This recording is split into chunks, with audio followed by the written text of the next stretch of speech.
안녕하세요. 이 글을 읽고 계신 여러분. 저는 지난 50년을 살아오며 몸과 마음의 변화를 직접 느껴온 한 어르신입니다. 오늘은 여러분께 저의 경험과 지혜를 나누고자 합니다. 주제는 당신을 빠르게 노화시키는 흔히 간과되는 4가지 영역입니다. 이 이야기는 단순한 정보 전달이 아니라 한 사람의 삶 속에서 탄생한 따뜻한 조언이자 작은 위로가 되길 바랍니다. 어느 날 아침 저는 커튼을 젖히고 창밖을 바라보다가 문득 지난 시간을 떠올렸습니다. 어린 시절부터 젊은 날까지 건강에 크게 신경 쓰지 않았던 제가 이제는 작은 일에도 숨이 가빠지고 피부에는 주름이 깊어졌습니다. 왜 이렇게 빨리 늙어버렸을까? 하는 자책이 가끔 제 마음을 무겁게 짓누를 때가 있었습니다. 하지만 시간이 지나고 보니 겉으로 보이는 변화만이 문제는 아니었습니다.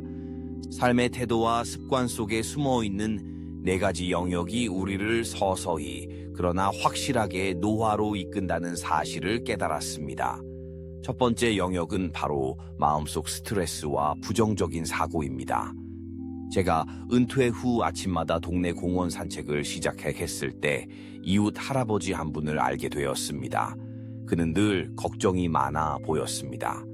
요즘 물가도 오르고 자식들도 바쁘고 몸도 자꾸 쑤시네 라는 말씀을 반복하셨죠. 그의 표정은 늘 구겨져 있었고 작은 일에도 한숨을 내쉬고는 했습니다. 어느 날 저는 그분께 이렇게 물었습니다. 어르신, 가슴이 답답해 할 때는 어떻게 푸시나요? 그러자 그는 고개를 떨구며 말했습니다. 그냥 계속 생각이 꼬리에 꼬리를 물어서 잠도 설치고 밥맛도 없고 스트레스와 부정적인 생각이 우리 몸에 미치는 영향은 생각보다 큽니다. 스트레스를 받을 때 분비되는 코르티솔 호르몬은 면역력을 떨어뜨리고 만성화되면 혈관을 손상시키고 피부 탄력을 잃게 합니다.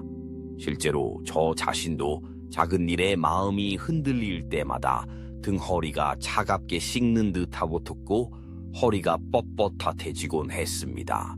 이를 극복하기 위해 저는 하루에 한 번 고요히 눈을 감고 깊은 호흡을 해보는 습관을 들였습니다. 처음에는 몇 분도 집중하기 어려웠지만 꾸준히 연습하며 5분, 10분으로 늘려갔습니다. 머릿속에 떠오르는 걱정들을 마치 지나가는 구름처럼 바라보고 손가락 끝으로 긴장을 풀어낸다고 상상해 보세요. 그렇게 하면 마음속 짐이 조금씩 가벼워지고 몸도 한결 편안해집니다. 두 번째 영역은 잘못된 수면 습관과 불규칙한 생체 리듬입니다. 몇 해 전 제가 아내와 함께 강원도 작은 마을로 여행을 갔을 때 옛날 집을 고쳐 지은 한 게스트하우스에서 묵었습니다. 그곳 사장님은 매일 밤 9시면 모든 손님을 모아놓고 마당에 놓인 오래된 나무 의자를 하나씩 돌려앉히곤 했습니다. 그리고 저녁이 되면 전등불을 모두 끄고 정해진 시간에 촛불 하나만 남긴 채 잠자리에 들도록 권하셨습니다. 처음에는 이게 무슨 고루한 방식인가 싶었지만 며칠 지나자 몸의 리듬이 달라지는 것을 느꼈습니다. 평소 새벽까지 뒤척이던 제가 어느새 깊은 잠에 빠져들었고 아침에는 상쾌하게 일어날 수 있었습니다. 우리가 흔히 충분한 시간만큼 잠을 자면 된다고 생각하지만 실제로는 수면의 질과 일정한 취침 기상 시간이 더 중요합니다. 스마트폰 불빛과 과도한 카페인, 그리고 스트레스가 뒤섞인 하루의 끝은 우리 뇌를 예민하게 만들고 멜라토닌 분비를 방해해 잠을 깊이 못 자게 합니다. 저는 밤 10시가 되면 휴대폰을 꺼두고 따뜻한 허브차 한 잔을 마시며 책을 읽습니다. 글자가 점점 흐려지면 이제 잘 시간이구나 하고 몸이 알아차리도록 하는 것이죠. 그리고 아침 6시가 되면 비록 어제 잠이 부족했더라도 일어나자마자 햇볕을 쬐고 가벼운 스트레칭을 합니다. 이 같은 규칙적인 패턴은 우리 몸이 스스로 최적의 컨디션을 찾도록 도와줍니다. 세 번째 영역은 영양 섭취의 불균형과 수분 부족입니다. 젊은 시절 저는 바쁜 일상 속에서 빵 한 조각과 커피 한 잔으로 끼니를 때우는 날이 많았습니다. 그 결과 중년이 되고 나서는 칼슘 부족으로 허리가 자주 아팠고 잇몸이 내려앉으면서 치아 건강에도 적신호가 켜졌습니다.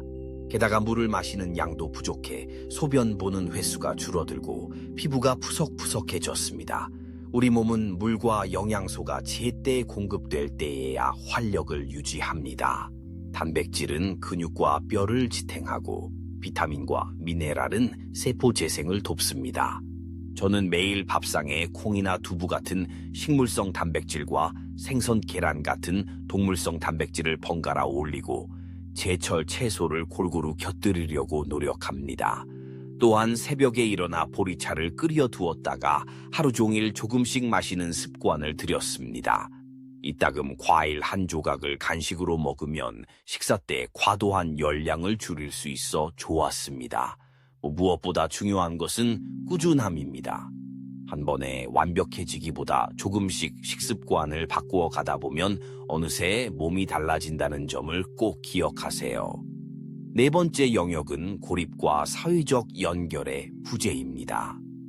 퇴직 후 저는 작은 마을로 내려와 아이도 손자도 없는 한적한 삶을 살았습니다.